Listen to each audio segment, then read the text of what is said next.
Hey Panda here, and in today's video we're taking a look at Bungie's most recent newsletter titled Reflecting on Lightfall, Launch and Beyond.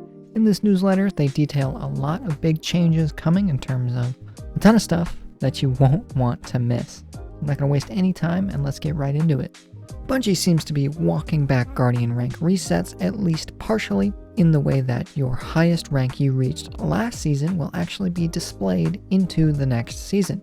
If you do not renew your Guardian ranks by completing the easier objectives, that Guardian rank will expire and you will actually eventually get reset if you do not renew your Guardian rank. Bungie wants to alleviate the number of players seemingly stuck at Guardian rank 6.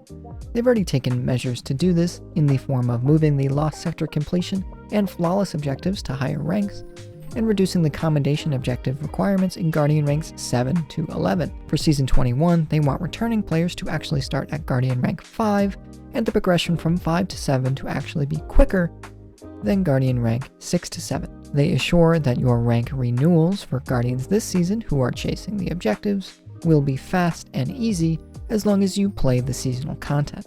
Bungie has acknowledged the implementation of the commendation system did not go as smoothly as they initially planned. This is evident due to the most recent walkbacks in the commendation objectives to level up your Guardian rank. They assure us that they have plans in motion to improve upon this existing system. They plan to update eligibility for commendations based on activity participation or lack thereof, and they are also adding a new commendation, Best Dressed. This is old news now, but if you didn't know, in Legend and Master activities, the enemy health scaler has been reduced by 10%. Additionally, in the Legend Avalon exotic mission, the co-op scaler has been converted to Legend Nightfall levels rather than Legendary campaign levels. The enemy HP should be reduced by about 33% when you're in a full fire team of 3. In the mid-Season 20 patch, the Mars Heist Battleground Nightfall is getting some custom tuning. This consists of decreasing how often combatants spawn on higher difficulties in the Towers phase, increasing the map score multiplier to help players reach score goals without exploits, and adding an additional ammo crate.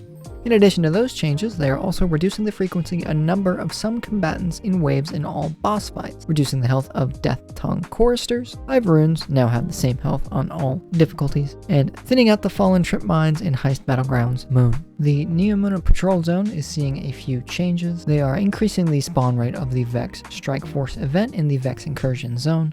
Partition activities will now be replayable each week after you earn your pinnacle from them. They will reduce the rate at which the rank and file red bar enemies are replaced with tougher elite orange bar enemies, and they will also decrease the spawn rate of turrets in Ahimsa Park.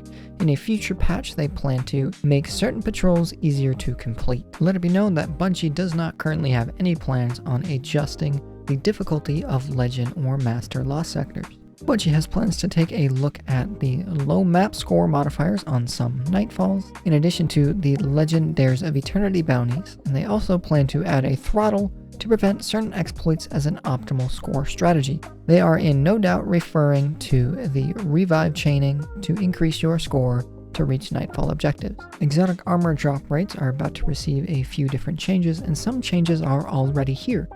Legend and Master Lost Sectors saw an increase in drop rate earlier in the season, and now additionally the Vex Strike Force exotic event is going to be able to drop new exotics for the player. This functionality was once only reserved for Legend and Master Lost Sectors, so it's interesting to see them expand upon that. In Season 21, Bungie plans to add 2 new armor mods to further their new version of the build crafting system. Powerful Attraction: when using your class ability, you will collect all orbs of power within a radius determined by the number of copies of the mod that you currently have equipped. There is a design note below this stating that a Seeking Orbs mod that many players have been requesting is currently not feasible due to memory issues. In addition to this mod, another mod releasing alongside it will be Elemental Charges. Collecting the subclass collectible associated with your damage type, these are Fire Sprites, Ionic Traces, Stasis Shards, and Void Breaches, will have an escalating chance to grant you a stack of armor charge. If you have Strand equipped, this will be gained by destroying Tangles. Another design footnote below this states that the frequency of gaining a stack of armor charge is tuned differently for each subclass collectible. We also cannot forget that if you own Lightfall in Season 21, they are adding 3 new aspects, 1 for each class.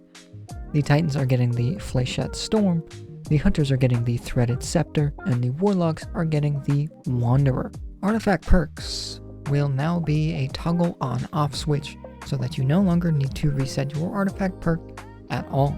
Because the Pinnacle cap is not increasing in Season 21, they have made the decision to launch Trials of Osiris in the very first week. They are also making this change to Grandmaster Nightfalls and launching them on week 4 instead of week 7. The Conqueror Seal launch node will still be locked until week 7 of the season.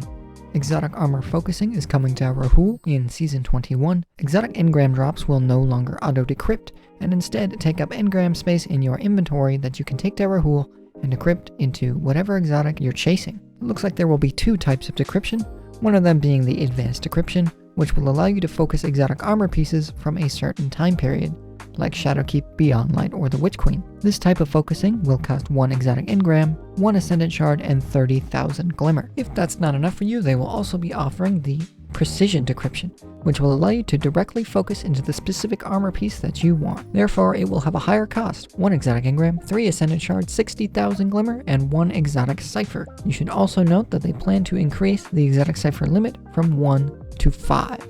Bungie's final note in this newsletter tells us that they have plans to upgrade more than 15 of their lower performing exotic armors and rolling out balance changes for several others. They have exciting news in store for players who enjoy improving their raid and dungeon exotic drop chances through the use of triumphs. They are taking a pass at the team unfriendly Vanguard bounties requiring specific weapon or ability kills and more. That's going to be pretty much everything in this newsletter. I just wanted to get this quick video out there for those of you who don't like reading, and they're pretty easy for me to make. So thank you for watching, and I will see you in the next one.